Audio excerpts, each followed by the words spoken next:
Well, hey guys, welcome back to another episode of 0 to 60 and another interesting endeavor into N54 life. So, it's been 2 weeks since the last video, and I planned to do a video last week of me putting the pistons and rods, those Kintex, into my motor, which I've got sitting just here.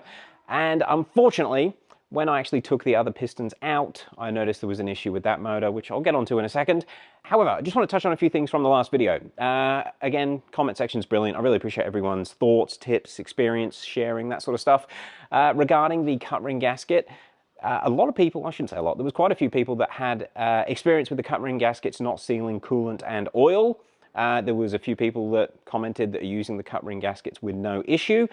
I've since spoken to people running them in N54s, over 1,000 horsepower, no issues at all. So I think I'm going to stick with that gasket, whichever way we go moving forwards, but there's a bit of a hiccup in my plan. There were quite a few other suggestions about how to keep the head sealing.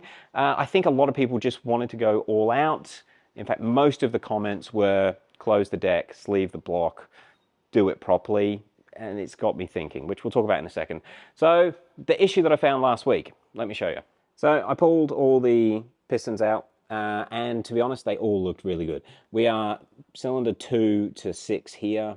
Number 1 is here for another reason. But yeah, these are, I've pulled about, this is the 4th N54 I've pulled apart. These pistons look really nice compared to everything else I've ever pulled apart. This motor's definitely not done a lot of work. However, cylinder 1, you might be able to see it. I might need to put some photos in there, but there is a fair bit of scoring on that bearing. And actually, as I undid the rod cap, the bearing shell just fell out. So that was a little bit concerning. And that unfortunately means we've got an issue with the crank. Now, I was kind of hoping, when I did this, when I pulled it apart the first time, I went through and felt all the journals immediately. However, my hands were covered in oil, and I think I was being a little bit of an optimist. There is scoring on the crank. Now, if this was a stock engine, if I wasn't trying to do anything crazy with it, like push the limits of a certain head gasket and open deck type, I'd probably still run this. Like, you can't really... You can just sort of feel it with your nail, but it's not bad. I mean, I'd be tempted to do some emery tape and put it back together if I wasn't trying to be silly with power levels. And it's just that journal. Now, the entire engine looks really clean. It's such a shame. This engine was a really low-K engine when I put it in my car a couple of years ago, but something has definitely gone through the oil system. And I only realized that when I was actually cleaning out the sump. So the sump, the oil was drained from this, oh my God, this went in my car 4 years ago. It was been parked up for 2 years. This is crazy. It's too long. But anyway, I drained the oil when I pulled the motor out 2 years ago, but there was still a little bit of oil residue in the bottom of the sump. That's normal. It stays in there unless you shake it about, whatever. So I was cleaning the sump out, and there's an abrasive in the bottom of the oil. I don't know how it's got in there. I don't know what it is. I haven't pulled the filter apart yet. In fact, I might do that here, and if I do that, I'll tack it on to the end of the video, or maybe pull it in here. But yeah, unfortunately, something's gone through the oil system.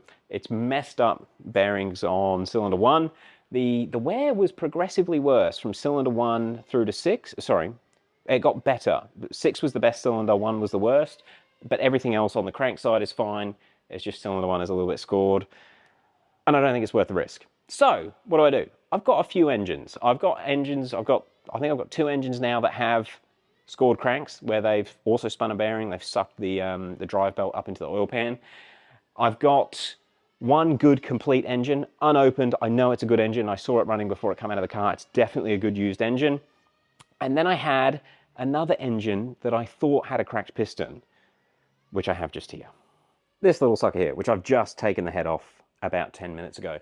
Now, I pulled the rod ends off the other day. And yeah, all the bearings looked fine. The crank in this one looks okay. It doesn't look brand new, but it looks okay. And I thought, sweet, I'll just use that block. I'll use that block, rods and pistons. I'll put my head on it because this it looks dirty. It obviously not had frequent services. Like, I'm a bit of a Nazi when it comes to oil changes. This guy was not. Yeah, I believe it was brought in with the assumption that it had a cracked piston. It was down on one cylinder, wasn't running right. The owner just put another engine in. He was good to go. However, you might see it.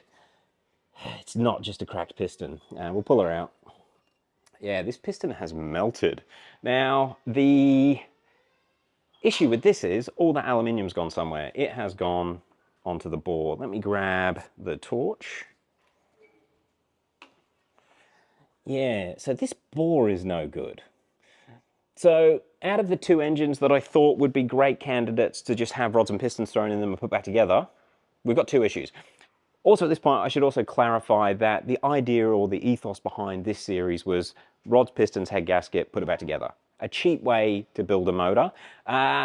To pull a crank out, by the time you pull the crank out, and really if you pull the crank out, you've got to take the crank hub off, and if you're taking the crank hub off, you really should pin the crank. That's $1,000 to get a pinned crank hub. That's more than that. I think like $2,000 to get a pinned crank hub down here. It's in Australian dollars. And then when you buy the mains bolts, it becomes a much more expensive process to pull the crank out. So I like the idea of just throwing rods and pistons in an engine, putting it back together, get a little bit more power. It might be a good way. I mean, let's be real. 1,000 horsepower in a street car is not usable. These days, modern tires, modern suspension, you can sort of put down 700-800 wheel horsepower. So these sort of builds, if we can make an engine last for not a lot of money, 700-800 wheel horsepower, sounds great. But I want to pitch it to you guys. So I've got two engines that essentially, for these to go back together, they're going to need a lot of money spent on them to make it work. Crank's got to come out. This one here needs to be re-sleeved. This one's going to need, it's going to need a crank. There's no way to go around that. I've spoken to a few people that have tried to have N54 cranks ground, and they don't like it apparently. So anyway, but I think I've got another crank. I'm sure I've got a crank somewhere that could go in this one to make it good. Either way, these need a lot of money spent on to be used again. Now, I could strip my good engine and put the rods and pistons in that. That is on my mind. However, I know it's a good engine and it's worth some money. N54s in Australia, they seem to be sort of $3,000 to $5,000 at the moment. So if I want to use that, it's a $3,000 upfront cost realistically, because I could sell it or I could keep it. So if I'm going to use it, I'm losing the $3,000 sale. And maybe I should put that $3,000 to building these and doing them properly. So this is where I'm at. I want to get everyone's opinion here and do what people want to see. That was really what I was trying to do. My end game was closed deck, sleeved, ARP stud, like do it properly, have an engine that should do 1,000 horsepower reliably, or at least be comfortable around 1,000 horsepower. That's where I want to be with my engine in my car.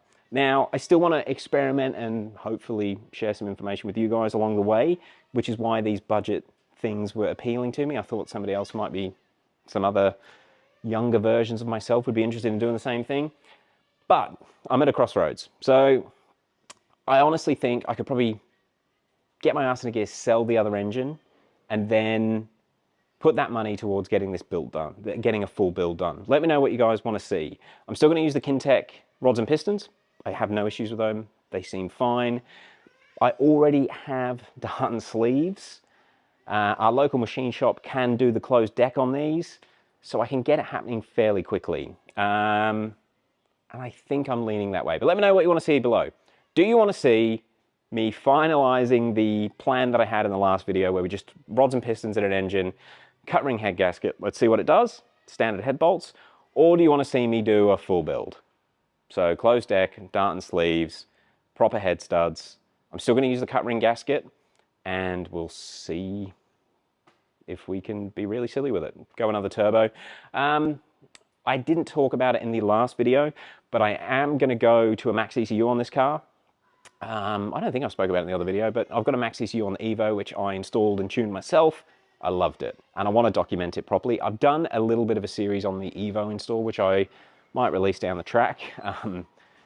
There's other things going on with that car at the moment. I might release that down the track, but I thought it might be interesting to people that want to see a full max ECU install. Yeah, plans with that, get some more data on it as well. Have coolant pressure, so if it does lift ahead, get some safeties in there so it doesn't blow the block apart. And do things like EGTs. I don't know. I think it'd be interesting. A lot more data on it. Obviously port injection only. That's what I'm thinking. That's what I was going to do even if we just do a rods and pistons engine. But if we're going to go all out, that might be the way that we actually get it going down a track nice and quickly. All right, short video, thoughts below. Take apart my good used engine that I know is good, throw rods and pistons and the cut ring gasket in that, or sell that and put that money towards a closed deck Darton proper machined build right now. Let me know. I want to hear what people want to see. Why? Why is my M54s broken all the time? I thought I had two good engines, and they're no good. All right, guys. little update. That's what's happening at the moment. We'll see what you think in the comments below.